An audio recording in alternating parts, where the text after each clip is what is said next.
Hello, and welcome to Mrs. Palmer's Picks. I'm Mrs. Palmer, and I'm going to read you a story.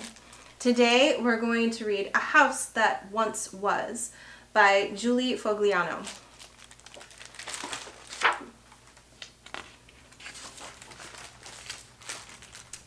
Deep in the woods is a house, just a house, that once was, but now isn't, a home.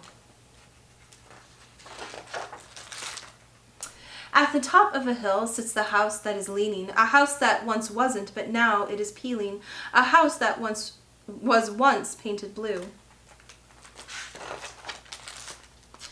Tiptoe creep up the path that is hiding, a path that once welcomed, a path that is winding, a path that's now covered in weeds.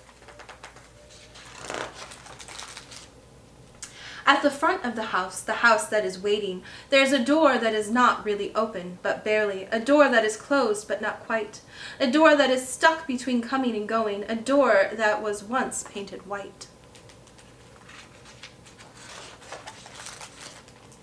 Off to the side, there's a window that's watching, a window that once opened wide, a window that now has no window at all, a window that says, "Climb inside."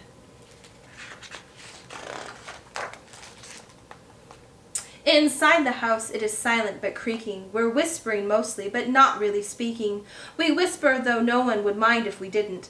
The someone who once was is someone who isn't. The someone who once was is gone. Who was this someone who ate beans for dinner, who sat by this fire, who looked in this mirror? Who was this someone whose books have been waiting, whose bed is still made, whose pictures are fading? Who was this someone who walked down this hallway, who cooked in this kitchen, who napped in this chair? Who was this someone who left without packing, someone who's gone but still everywhere?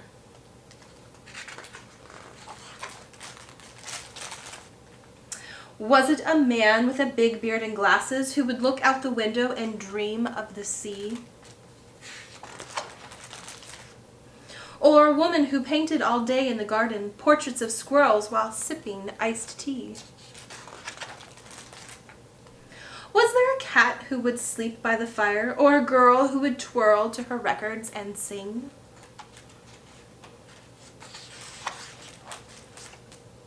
A boy who built planes and dreamt nightly of flying, a baby, a cowboy, a queen, or a king? Why did they leave here, and where were they going? Did they run off and not say goodbye? Were they shipwrecked and now live on an island, wearing coconut clothes with a pineapple tie? Or maybe they took off and headed to Paris, where they paint by the river and eat lots of cheese. Or what if they're lost and they're wandering lonely? Maybe they can't find their set of house keys. And maybe the house is still waiting there for them, waiting to hear their key turn in the door, waiting for voices to bounce down the hallway, waiting for someone to come sweep the floor. Or maybe it loves just to sit and remember stories of someone who will never know, and maybe it likes it out there in the forest with the trees coming in where the roof used to go. So back through the window we climb as we wonder, back down the path that is tangled with thorns. Back to a house where our dinner is waiting, back to a home that is cozy and warm. Deep in the woods is a house, just a house, that once was but now isn't, a home.